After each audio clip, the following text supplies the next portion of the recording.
Hello student, मी Ravi sir, Shri Chaundeshwari science academy इचलकरंजीमधून. विद्यार्थी मित्रो, आपण cell the unit of life lecture number 17 मध्ये पोहोचलेलो आहोत. Cell the unit of life lecture number 17 मध्ये आपण पोहोचलेलो आहोत. तर आपण लेक्चर ही जी आहे कंटिन्युअस पाहत राहिला तर तुम्हाला cell the unit of life हा लेक्चर तुम्हाला छान वाटेल. सुरू करूया आपण. ओके, चला. क्लोरोप्लास्ट. आता मला 2 MCQ सांगायचे आहे. Term chloroplast. टर्म क्लोरोप्लास्ट कोण दिले सांगायचं आहे, कमेंट करायचं. टर्म क्लोरोप्लास्ट, बरोबर आहे. त्यानंतर दुसरे आहे की लाईट रिएक्शन कोठे होते. Where the light reaction take place and where dark reaction take place. 3 MCQ आहेत. फोटोसिंथेसिस मध्ये लाईट रिएक्शन कोठे होते हा MCQ आहे. फोटोसिंथेसिस मध्ये डार्क रिएक्शन कोठे होते हे मला सांगायचं आहे. हे कॉमन आहे लक्षात. दुसरं आहे क्लोरोप्लास्टचा DNA ला काय म्हटलं जाते. क्लोरोप्लास्टच्या DNA ला काय म्हटलं जाते हा आपला 4था MCQ आहे. तर झटपट आपण काय करा, कमेंट मध्ये मला आन्सर करा आणि मी तुम्हाला त्याचं या ठिकाणी उत्तर मी चेक करत राहीन. ओके, हे लाईव्ह क्लास समजा तुम्ही आणि हे तुमच्यासाठी महत्वाचे आहे. म्हणजे आपण नीटच्या परीक्षेला जाणाऱ्या सर्वांसाठी हे महत्वाचं आहे. Main function chloroplast photosynthesis are 2 step. बघा, light reaction, solar energy trapped by chlorophyll and converted into ATP. आपल्याला माहित असेल की जो ग्रॅना जो आहे, ग्रॅनामध्ये थायलाकॉइड आहेत आणि थायलाकॉइड मध्ये क्वांटाझोम आहे आणि क्वांटाझोम मध्ये काय आहेत, क्लोरोफिल पिगमेंट आहेत. क्लोरोफिल ए आहे, कॅरोटिनॉइड आहेत. हे काय करतात, सनलाईट ऍब्सॉर्ब करणार. ही जी सनलाईट आहे ही काय करणार, ऍब्सॉर्ब करणार आणि इथं एटीपीचं फॉर्मेशन होते आणि यालाच म्हटलं जाते की लाईट रिएक्शन ही ग्रॅनामध्ये घडली जाते. समजलं की एटीपी बनणे ह्याला म्हणायचं फॉस्फोरिलेशन. ह्याला म्हणायचं फॉस्फोरिलेशन. आता इथं तुम्ही फोटोचा अर्थ काय माहितीये, फोटोचा अर्थ लाईट. तुम्ही सनलाईट वापरला तर शब्द वापरा लाईट, फोटो रिस्पिरेशन. आणि जर तुम्ही ग्लुकोजचं ऑक्सिडेशन केला तर काय होणार, ऑक्सिडेटिव्ह फॉस्फोरिलेशन, जे मायटोकॉन्ड्रियामध्ये पाहायला मिळते. चला ठीक आहे. Dark reaction, the enzyme rubisco converted CO2 into carbohydrate. तुम्हाला मागच्या लेक्चरला सांगितलं होतं की वर्ल्ड मध्ये सर्वात जास्त प्रोटीन जे आहे रिबोस्को, आणि हा रिबोस्को ड्युएल नेचरचा आहे. याचा अर्थ म्हणजे काय, ड्युएल नेचर म्हणजे ऑक्सिजनला कंबाईन केला तर फोटो रेस्पिरेशन करणार, ऑक्सिजनला कंबाईन केला तर फोटो रेस्पिरेशन करणार, आणि जर CO2 ला फिक्सेशन केला तर फोटो सिंथेसिस करणार. चालेल. बघा, डार्क रिएक्शन साठी एन्झाईम पाहिजे rubisco. Dark reaction operate stroma. मगाशी 2 जे काही क्वेश्चन विचारलं ना त्याचं उत्तर समोरच तुमच्याकडे होतं. कॉमन क्वेश्चन विचारले जातात की डार्क रिएक्शन आणि लाईट रिएक्शन कोठे घडते. ओके, चला ठीक आहे, पुढे जाऊया आपण.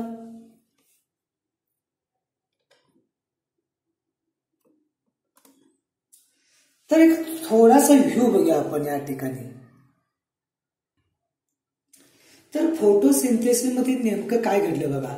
हा जो सन आहे, ही सनलाईट आहे, ही काय केलं, लिव्ज मध्ये जे क्लोरोफिल पिगमेंट आहेत याने ऍब्सॉर्ब केलं. त्यानंतर काय केलं की बाहेरून CO2 काय केला, आत घेतला आणि वॉटरचा वापर केला आणि काय प्रोडक्ट बनलं, शुगर म्हणजे ग्लुकोज बनलं आणि ऑक्सिजन लिबरेट झाला. ही छोटीशी कन्सेप्ट आहे, आपण 5वी 7वी पासून कंटिन्यू पाहत होते. मराठीमध्ये याला म्हटलं जातं प्रकाश संश्लेषण. बरोबर आहे. तर काय आलं बघा, एक छोटासा व्ह्यू तुमच्याकडे आहे बघा. तर काय दिसते बघा, ओव्हरव्ह्यू जर बघितला तर तुम्हाला सनलाईटचा वापर कुठे केला आपण, लाईट रिॲक्शन. आणि ही लाईट रिॲक्शन झाली कुठं, ग्रॅना. आता ग्रॅनामधील जे थायलॉकॉइल आहेत, थायलॉकॉइलच्या आत क्वांटाझोम आहेत आणि क्वांटाझोम मध्ये किती आहेत, 230 पर्यंत क्लोरोफिल पिगमेंट आहेत. आणि हे जे क्लोरोफिल पिगमेंट असतात ती सनलाईट ऍब्सॉर्ब करतात. त्यानंतर याचं प्रोडक्ट काय बदलं, एटीपी. यातून बदला आम्हाला एटीपी, त्यानंतर एनएडीपी. आणि हे डार्क रिॲक्शन मध्ये आपण वापरलं आणि डार्क रिॲक्शन झाली स्ट्रोमा मध्ये. म्हणजे लाईट रिॲक्शनचे जे प्रोडक्ट आहे एटीपी आणि एनएडी, याचा वापर आम्ही कुठे केला बघा, एटीपी आणि एनडीपीएच डार्क रिॲक्शन मध्ये वापरला. आणि यातून काय मिळालं आम्हाला, शुगर, ग्लुकोज.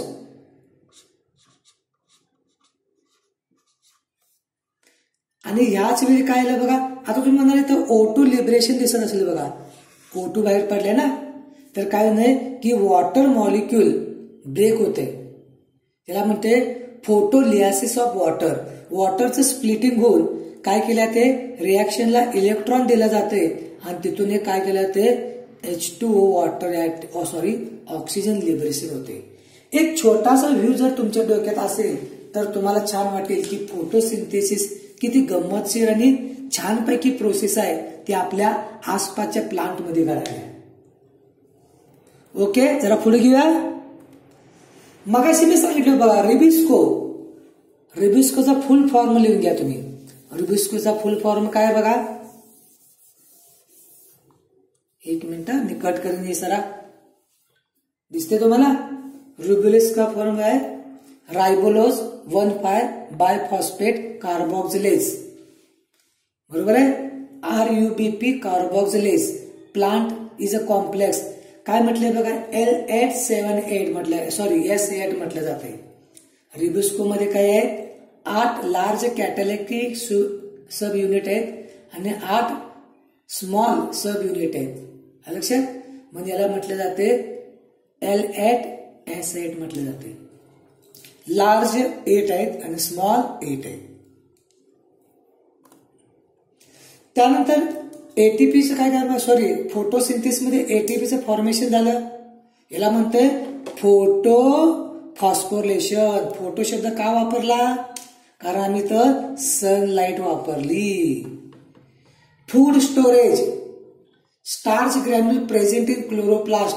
तुम्हाला मी सांगितलं होतं की जे की अल्गे आहे, अल्गेमध्ये पायनॉइडचं स्ट्रक्चर असते किंवा त्याचबरोबर हे ग्रॅन्युल काय करते, या ठिकाणी फूड स्टोरेजचं काम केलं जाते.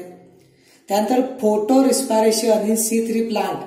मग सांगितलं की रिबिस्कोनं जर ऑक्सिजनला कंबाईन केलं तर ती प्रोसेस घडत्या, त्या प्रोसेसचं नाव आहे फोटो रिस्पायरेशन, C3 प्लांट. बघा परत एकदा मी सांगतोय बघा, ही जी समोर व्ह्यू दिसत असले बघा तुम्हाला, तर काय दिसते बघा की बघा फोटो रिस्पायरेशन. रिबिस्को काय आहे बघा की या ठिकाणी 2 काम करतोय. हा जो रिबिस्को जो आहे, हा रिबिस्कोनं CO2 ला घेतला तर फोटोसिंथेसिस करणार आणि काय करणार, ग्लुकोज तयार करणार. ह्यालाच म्हणणार फोटो.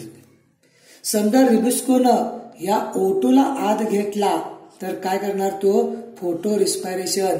इथं एनर्जी वेस्ट जाणार, ग्लुकोजचं फॉर्मेशन होणार नाही, स्टार्च बनणार नाही. बरोबर आहे. त्यानंतर तुमच्या समोर या ठिकाणी दिसत असेल बघा की लक्षात बघा की फोटो रिस्पायरेशन जी प्रोसेस आहे, मगाशी मी जी दाखवली तुम्हाला, ही जी फोटो रिस्पायरेशनची प्रोसेस आहे 3 सेल ऑर्गनस मध्ये होत्या. 3 सेल ऑर्गनस पाहिजे. बरोबर आहे. ती कोणकोणती आहेत बघा, क्लोरोप्लास्ट, मायटोकॉन्ड्रिया आणि परऑक्सिझोम. तुम्हाला मागच्या वेळी सांगितलं होतं की मायटोकॉन्ड्रिया आणि परऑक्सिझोम हे दोन असे सेल ऑर्गॅनल्स आहेत जे O2 चा वापर करतात, ऑक्सिजनचा वापर करतात. आणि ज्यावेळी फोटो रेस्पिरेशन प्रोसेस होत्या तर या फोटो रेस्पिरेशन मध्ये काय होते बघा की या ठिकाणी क्लोरोप्लास्ट हा सेल ऑर्गनस आहे, मायटोकॉन्ड्रिया आणि परऑक्सिझोम हे 3 सेल ऑर्गनस एकत्र येऊन काम करतात. म्हटलंय 3 सेल ऑर्गनस काय करतात या ठिकाणी एकत्र येऊन काम करतात. बर, तर आपण या ठिकाणी काय करतोय आपण की प्लास्टिड जे आहे त्या प्लास्टिडच्या बाबतीत बरीचशी माहिती आपण काय या ठिकाणी एकत्र केली आहोत. ज्यावेळी फोटोसिंथेसिस इन हायर प्लांट हा टॉपिक येईल त्यावेळी तुम्हाला फोटोसिंथेसिस मी डिटेलमध्ये शिकवेन. लाईट रिॲक्शन मध्ये काय घडलं, डार्क रिॲक्शन मध्ये काय आलं, वॉटर स्प्लिटिंग काय आहे, ऑक्सिजनचे लिबरेशन कसं होतंय. ठीक आहे, तर आपण या ठिकाणी cell the unit of life मध्ये आतापर्यंत काय काय बघितलं बघा. तुम्ही म्हणणार सर सेल वॉल बघितलं, सेल मेम्ब्रेन बघितलं, आपण सेल मेम्ब्रेन बघितलं, मायटोकॉन्ड्रियामध्ये आलो, प्लास्टिड पाहिला आम्ही, आणि आता आपण पाहायचं आहे नेक्स्ट सेल ऑर्गॅनल्स मध्ये जायचं आहे इंडो मेम्ब्रेन सिस्टम. सुरुवातीला मी सांगेन की आपली एनसीईआरटी काय बोलते. While each of membranous cell organelles distinct in term its structure and function, many of these considered together on endomembrane system because their function are coordinate. Sir तुम्ही वाचला यातलं आम्हाला काही समजलं नाही आपण म्हणणार. बरोबर आहे की एनसीईआरटी जर तुम्ही असं वाचून सोडला तर तुम्हाला काही समजणार नाही. तिने काय म्हटलं बघा. बर, मला एक सांगा की सेल जे ऑर्गनस आहेत मेम्ब्रेनलेस, ज्यांना मेम्ब्रेन नाही ते सेल ऑर्गनस कोणते आहेत मला सांगायचं. मेम्ब्रेन नाही असं कोणते सांगायचं. ओके, कोण असणार, रायबोझोम आणि सेंट्रोझोम. काही वेळा काय आपल्याला डोक्यात असते की रायबोझोमला मेम्ब्रेन नाही, प्रोकॅरियोटिक मध्ये 70 आहे, युकॅरियोटिक मध्ये 80 आहे, मायटोकॉन्ड्रिया आणि क्लोरोप्लास्ट मध्ये 70 आहे, पण तो जो सेंट्रोझोम आहे तो आपण विसरतोय. लक्षात ठेवा, याचा अर्थ मेम्ब्रेन लेस असणार कोण आहे की रायबोझोम. लिहून घे, 2 मिनिट ऐका सर. रायबोझोम आणि सेंट्रोझोम लिहून घ्या मुलांनो. सेंट्रोझोम हे काय आहे, मेम्ब्रेन लेस, यांना स्वतःची मेम्ब्रेन नाही. त्यानंतर डबल मेम्ब्रेन असणार कोण आहे, डबल मेम्ब्रेन. डबल मेम्ब्रेन हे मेम्ब्रेन लेस आहे. कोण म्हणणार सर न्यूक्लियस एक आहे, एम मायटोकॉन्ड्रिया आहे आणि सी क्लोरोप्लास्ट, आणि बाकीचे जे काय असणार आहेत मग लायझोझोम, गोल्जी बॉडी, ER हे सर्व काय आहे सिंगल मेम्ब्रेन आहे. एवढं तुम्हाला माहिती असणं गरजेचं आहे. ठीक आहे, एवढं समजलं तुम्हाला. होय म्हणा सर. कसं म्हणायचं होय, काय करायचं कमेंट मध्ये यस म्हणायचं. लक्षात ठेवा की मराठीमध्ये जे आपण जे पाहतोय हे मराठीमध्ये जर तुम्हाला चांगलं समजलं की तुम्हाला नीटच्या परीक्षेमध्ये येणारच. हे माझा अनुभव सांगतोय. आज आमच्याकडे जे स्टुडंट आहेत ते बायोला 330 क्रॉस करायला बायोसाठी. किती बायो, फक्त बायोसाठी. आपलं स्वतःचा ऑफलाईन क्लास आहे, तुम्हाला माहित असेल तर. मी काय ऑफलाईन म्हणजे आपण काय करतोय अकॅडमी चालवतोय. छोटीशी ओळख करून देतोय मी. युट्यूब मध्ये जर नवीन असेल तर या नीटच्या परीक्षेमध्ये आपण नवीन नाहीत. आपण या ओके चला ठीक आहे. तर याचा तुम्ही फायदा करून घेतला तर छान होईल. आता बघा हीच गोष्ट मी कसे शिकवीन बघा. आता माझ्या पद्धतीने बघा. आपण वाचलो ना तर आम्हाला काही समजलं नाही तर बघा. तर एक लक्षात ठेवा की मायटोकॉन्ड्रिया आणि क्लोरोप्लास्ट या दोघांचं फंक्शन वेगळं आहे हे माहित आहे. ह्यो मायटोकॉन्ड्रिया आणि क्लोरोप्लास्ट या दोघांचं फंक्शन वेगळं आहे. मायटोकॉन्ड्रिया एटीपी तयार करतोय आणि क्लोरोप्लास्ट मध्ये ग्लुकोज तयार होते. मायटोकॉन्ड्रियाला कॅटाबॉलिक म्हटलं जाते कारण ग्लुकोजचं ऑक्सिडेशन होते आणि ग्लुकोज बनलं जाते, त्याला अॅनाबॉलिक म्हटलं जाते. इतकं सगळं आम्हाला माहिती आहे. आता मी काय म्हणतोय बघा की मात्र काही सेल ऑर्गनस असे आहेत ज्यांचं जो इंडोमेम्ब्रेन सिस्टीमचा हिस्सा आहे. काही सेल मेम्ब्रेन असे पण आहेत की ज्यांना इंडोमेम्ब्रेन सिस्टम मध्ये किंवा यांचा ग्रुपमध्ये आहेत. इंडोमेम्ब्रेन सिस्टम जे आहे त्यांच्यामध्ये आहेत. कारण का त्यांचं जे फंक्शन आहे कोऑर्डिनेटेड, एकमेकावर डिपेंड आहेत. एकमेकावर काही आहेत, डिपेंड आहेत. काय समजलं नाही ना? बरं ठीक आहे, एक मिनिट थांबा. सर म्हणणार आम्हाला काय दाखवायला आहे सगळं, तर एक मिनिट पहा की खेडेगावामध्ये तुम्ही जर पाहिलं असेल जे स्मॉल छोटंसं गाव असते विलेजमध्ये, ते काय करतात की शेतकरी वगैरे काय करतात की त्यांच्या गोट्यामध्ये असं बफेलो काऊज असतात. बफेलो काऊज असतात, बरोबर आहे.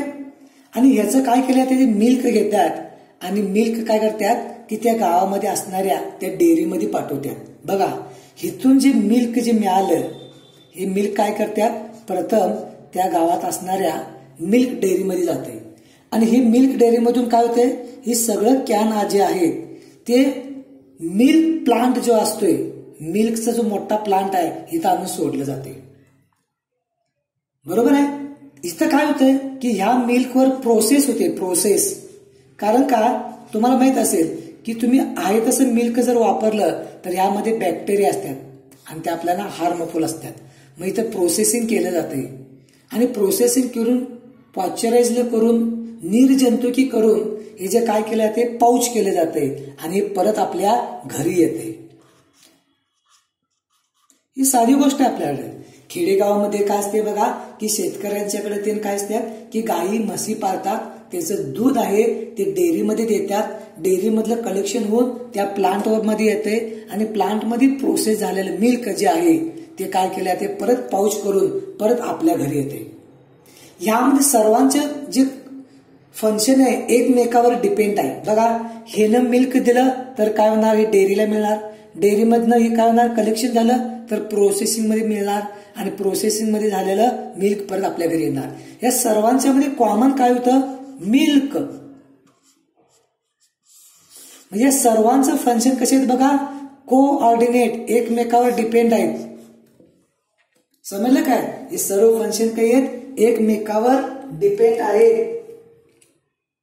समजलं का आता? तर म्हणजे काय आलं की ह्या गोट्यामधले जे काही दूध होतं ते प्रोसेसिंग करून पॅक पिशवी सामान करून आपल्या घरी आलं. हे झालं कोऑर्डिनेट वे, एकमेकावर डिपेंड असणार किंवा एकत्र सर्वजण येऊन काम केल्यात. 1 2 3 4. सेम हीच प्रोसेस आपल्याला इंडो मेम्ब्रेन सिस्टम मध्ये पाहायला मिळते. इंडो मेम्ब्रेन सिस्टम मध्ये बघा, the endo membrane system include cytoplasmic reticulum. कोण कोण आहे, ईआर पहिला, ईआर मधून नंतर गोल्जी बॉडी, लायझोझोम आणि व्हॅक्यूल. समजा ईआरला काय म्हटलं आपण, जे गोठा होता ना म्हशीचा बफेलोचा, हा इथं मिल्क बनलं. गोल्जी बॉडीला प्रोसेसिंग म्हटलं, प्रोसेस केलं, त्याच्या काय केल्या, पाऊच बनल्या, थैल्या बनल्या, लायझोझोम. आणि इथे एक व्हॅक्यूल शब्द पाहिजे, व्ही पाहिजे, व्हॅक्यूल. बघा एक ही सर्वजण काय आहेत, एक कोऑर्डिनेट वे मध्ये काय करतात, काम करतात. लक्षात, कोऑर्डिनेट वे मध्ये काय करतात, ही सर्वजण काम करतात.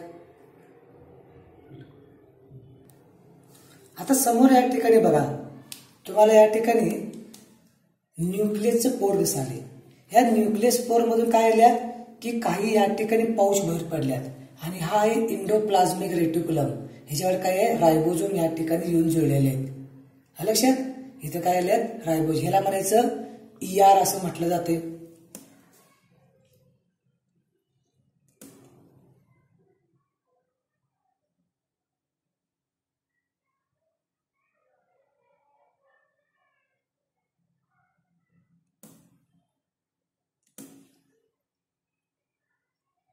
लक्षात.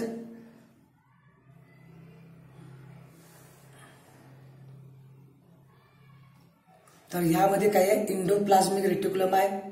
इथं काय आले बघा, इथं मोडिफिकेशन पाहायला मिळाले आपल्याला. काय आले, मोडिफिकेशन बघा या ठिकाणी, प्रोटीन तयार झालेला आहे या ठिकाणी. लक्षात. आणि हे बघा, हे जे व्हेसिकल आहे हे आता काय होणार, गोल्जी बॉडीकडे जाणार. हे गोल्जी बॉडी बघा, हे गोल्जी बॉडीकडे जाणार. ER नंतर गोल्जी बॉडीकडे जाणार. गोल्जी बॉडीच्या आत एक बाजूतून आत येणार, आत प्रोसेसिंग परत होणार या ठिकाणी. काय होणार, यामध्ये परत तुम्हाला प्रोसेसिंग पाहायला मिळणार. आणि त्यानंतर बघा परत काय केलं जाणार आहे बघा, इथे या ठिकाणी समजा या ठिकाणी लिपिड आहे, कार्बोहायड्रेट आहे, याला जमा होणार. लक्षात. आणि याची थैली बनणार. तर इथे बघा की इंडोप्लाझ्मिक रेटिक्युलम, गोल्जी बॉडी, लायझोझोम आणि व्हॅक्यूल हे तिघजण एकत्र काम करतात आणि यांना म्हणायचं इंडोमेम्ब्रेन सिस्टम. आता म्हणणार सर आम्हाला याचा फायदा काय, तर आम्हाला MCQ विचारणार की इंडोमेम्ब्रेन सिस्टम मध्ये कोण कोण आहेत. तर तुम्हाला लिहायचं आहे ER, गोल्जी बॉडी, लायझोझोम आणि व्हॅक्यूल. बस एवढ्यासाठी तुम्हाला सांगायचं आहे. Since the function of mitochondria, chloroplast, peroxisome are not coordinate. आता मगाशी म्हणणार सर, मगाशी तुम्ही म्हटलं की नाही फोटो रिस्पायरेशन मध्ये रिबिस्को काय करतोय, ऑक्सिजनला कंबाईन करतोय. आणि यावेळी तुम्ही म्हटला क्लोरोप्लास्ट, पेरऑक्सिझोम आणि मायटोकॉन्ड्रिया 3 सेल ऑर्गनस एकत्र काम करतात. परंतु या ठिकाणी काय होते, केमिकल फॉर्म मध्ये चेंज करतात. परंतु इथं असं नाही आहे की इंडोमेट्रियम मध्ये ER ने जे काही केमिकल बनवलं आहे ते प्रोसेस करण्यासाठी गोल्जी बॉडीकडे गेले. गोल्जी बॉडीने प्रोसेस करून ते जे पाऊच आहे ते व्हॅक्यूल किंवा लायझोझोम आहे. म्हणजे ह्यातला जो कंटेन आहे तो फिक्स आहे. मगाशी मी तुम्हाला जे मिल्क सांगितले ना, तो मिल्क कधी बदलला नाही आहे. जे शेतकऱ्याने जे मिल्क होतं ते मिल्कच राहिलं. परंतु काय केलं की ते मिल्क शेतकऱ्याकडून डेअरीकडे गेलं, डेअरीमध्ये प्रोसेस झालं आणि परत आपल्या घरी दुधाची पिशवी परत आली, पण यातला मिल्क काही बदलला नाही. म्हणून आपण गोल्जी बॉडी, ER, लायझोझोम आणि व्हॅक्यूल यांना आपण इंडोप्लाझ्मिकचा भाग म्हणणार. मायटोकॉन्ड्रिया, क्लोरोप्लास्ट नाही. गडबड होईल बघा काही वेळा. काय होणार, are not coordinated about the component. These are not considered as part of endomembrane. सरळ क्वेश्चन विचारणार, हा इंडोमेम्ब्रेनचा भागच नाहीये. त्यानंतर इंडोप्लाझ्मिक रेटिक्युलम. आता तुम्हाला एक एक भाग बघायला लागणार आहे. त्यातला जो ER जो आहे की नाही, तर काय बघा इंडोप्लाझ्मिक रेटिक्युलम. तुम्हाला माहिती आहे की मगाशी मी तुम्हाला सांगितलं होतं, जो न्यूक्लियस आहे, समजा हा न्यूक्लियस आहे, ह्या न्यूक्लियसची जी आउटर बाउंड्री आहे समजा, ह्या आउटर बाउंड्री मधून काय होते की इथून सुरुवात होते बघा ER 2 प्रकारचे.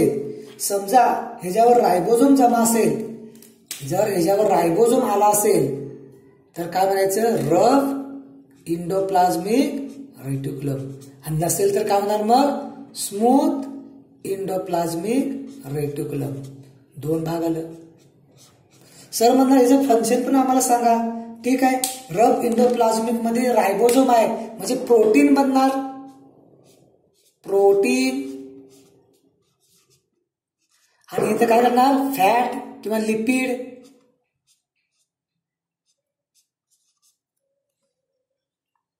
बघा आता बघूया आपण. Electron microscope study eukaryotic cell reveal presence of network और. आता रेटिक्युलमचा अर्थ काय, थ्रेड समान, धागा, जाळी. टायनी ट्युब्युलर स्ट्रक्चर, आपल्याला टायनी ट्युब्युलर स्ट्रक्चर पाहायला मिळते सायटोप्लाझम मध्ये, and that is called endoplasmic reticulum. यालाच म्हटलं ते इंडोप्लाझ्मिक रेटिक्युलम. न्यूक्लियस पासून सेल वॉल पर्यंत तुम्हाला हे पाहायला मिळेल. हे न्यूक्लियसचे आउटर आहे आणि समजा हे सेल वॉल आहे. सॉरी सेल वॉलने सेल मेंबर म्हणतो. इथंपर्यंत तुम्हाला हे थ्रेड पाहायला मिळणार सगळ्या डायरेक्शननं. आणि हे ट्यूब समान आहे, असं होल असा भाग आहे, ट्यूब समान आहे. कारण ह्यातून काय होते, केमिकल जे आहे ते गोल्जी बॉडीकडे जात आहे. लक्षात. Hence ER divided into intercellular space in distinct two compartment. यामुळे काय झालं बघा की ER मुळे सायटोप्लाझम मध्ये तुम्हाला दोन भाग पाहायला मिळणार. ER मुळे काय झालं की सायटोप्लाझम मध्ये तुम्हाला दोन भाग पाहायला. ER कसं आहे बघा, असं या ठिकाणी ट्यूब समान आहे. आणि सायटोप्लाझम मध्ये काय होणार, आतला भाग आहे हा वेगळा राहणार आणि सायटोप्लाझमचा भाग वेगळा राहणार. ER intracellular into two distinct luminal inside बघा, इनसाइड ER. आणि एक्स्ट्रा म्हणजे सायटोप्लाझम मध्ये असणारा हा भाग. म्हणजे ERचे दोन कंपार्टमेंट पाहायला मिळणार, ट्यूबच्या आतला आणि सायटोप्लाझमच्या जवळचा किंवा एक्सपोज झालेला. तर एक अॅनिमेशन बघूया आपण. बघा तुमच्यासमोर काय दिसतंय बघा, अॅनिमेशन बघा. रफ इंडोप्लाझमिक, स्मूथ इंडोप्लाझमिक, गॉल्जी अपॅरंट्स दिसतंय. हे काय व्हॅक्यूल बनलं. परत बघा हे न्यूक्लियसचा भाग दिसायला तुम्हाला. न्यूक्लियसवर रायबोझोम आहे, याला रफ म्हणणार. जिथं नाही त्याला स्मूथ म्हणणार, गोल्जी बॉडी. आणि इथं व्हॅक्युल्स येणार बघा, व्हॅक्युल्स. बस साधाच प्रश्न आहे की इंडोमेम्ब्रेन सिस्टम मध्ये कोण कोण असणार, ER. कोण असणार, ER, गोल्गी ॲपॅरट्स, व्हॅक्यूल, व्हेसिकल व्हॅक्यूल म्हणू शकते, आणि लायझोझोम. एक मला MCQ सांगायचं आहे की लायझोझोमचा pH किती आहे. LY लायझोझोमचा pH सांगा. महत्वाचा आहे मुलांनो, कमेंट मध्ये सांगा की लायझोझोमचा pH किती आपल्याला पाहायला मिळतोय. ठीक आहे. तर इथे या ठिकाणी आपला लेक्चर काय होते, कम्प्लीट होते मुलांनो.